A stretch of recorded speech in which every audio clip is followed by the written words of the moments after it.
معزز سامعین و سامعات، ہمارے اسلامی تہذیب میں شادی فقط دو دلوں کا ملاپ نہیں بلکہ دو خاندانوں کا ملاپ ہے۔ میاں بیوی کے بعد اگر کوئی رشتہ سب سے زیادہ متنازع اور جھگڑے کا شکار ہوتا ہے تو وہ ہے ساس اور بہو کا رشتہ۔ سوال یہ ہے کہ آخر یہ جھگڑے کیوں ہوتے ہیں اور ان کا مستقل حل کیا ہے؟ آپ جان لیجئے کہ اسلام نے ساس، بہو، شوہر، بیوی سب کے حقوق و فرائض متعین کیے ہیں۔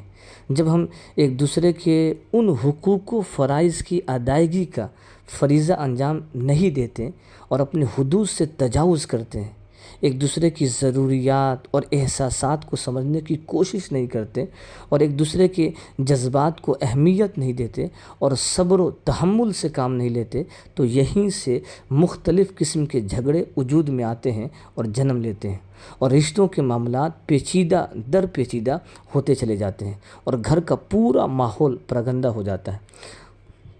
آپ یاد رکھیں کہ ہر رشتے کا ایک ذاتی دائرہ ہوتا ہے، تو ساس کو چاہیے کہ وہ بہو کی نجی زندگی کا اور اس کے فیصلوں کا احترام کرے، جبکہ دوسری طرف بہو کو بھی چاہیے کہ وہ ساس کی عمر کا، اس کے مقام و مرتبہ کا اور اس کے فیصلوں کا خیال رکھے۔ اگر دونوں اپنی حدود جان لیں تو بآسانی جھگڑوں سے بچا جا سکتا ہے، مگر ہمارے یہاں عموماً یہ دیکھا جاتا ہے کہ ساس اپنی بہو کا موازنہ اپنی بیٹی سے یا خود سے کرتی ہے، اور اگر بہو ان کی توقعات پر اور ان کی امیدوں پر پوری نہ اترے تو اس کے نتیجے میں متعدد شکایات جنم لیتی ہیں، دل میں شکوے اور رویوں میں کھینچاؤ شروع ہو جاتے ہیں۔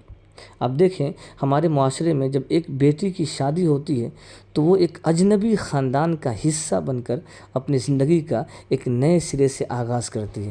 ہر خاندان کے اپنے طور طریقے ہوتے ہیں، ملنے جلنے کے اپنے آداب ہوتے ہیں، گھریلو معاملات طے کرنے کا اپنا انداز ہوتا ہے۔ لڑکی جس گھر سے آئی ہے اس گھر کے اپنے کچھ روایات ہوں گے، اس کے کچھ اپنے طور طریقے ہوں گے، اس کے اپنے کچھ رسوم ہوں گے۔ ان رسوم اور روایات کی بنا پر اس کا اپنا کچھ مزاج بنا ہوگا۔ اس کے والدین اور ماں باپ نے جو رویہ گھر کے اندر اس کے ساتھ اختیار کیا ہوگا، اس کی بنیاد پر رشتوں کے بارے میں بھی اس کے کچھ تصورات ہوں گے۔ اب اس میں اگر آپ اس کے آتے ہی یہ تقاضا شروع کر دیں کہ وہ چشم زدن میں اور پلک جھپکتے ہی اپنے پس منظر کو بھول جائے، ایک دم سے اپنی روایات اور طور طریقوں کو چھوڑ کر آپ کی روایات اور طور طریقوں میں ڈھل جائے، تو یہ خلاف فطرت ہے۔ ایسا نہیں ہوتا۔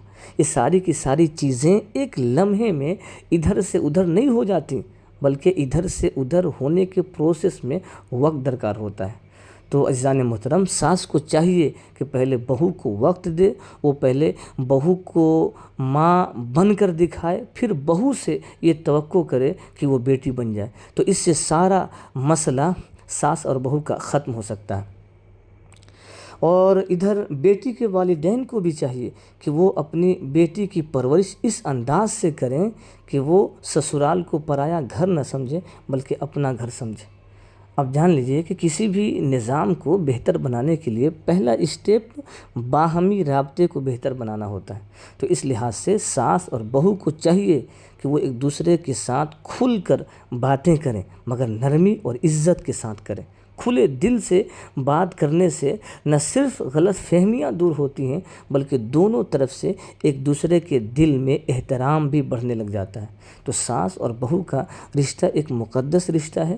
بہو اپنی ذمہ داری کا احساس کرے اور ساس اپنا دست شفقت بہو کے سر پر رکھے، تو یقین جانیے معاشرے سے ساس بہو کی لڑائی کا تصور ہی ختم ہو جائے گا۔ اللہ رب العزت ہمیں ان باتوں کو سمجھنے کی توفیق نصیب فرمائے۔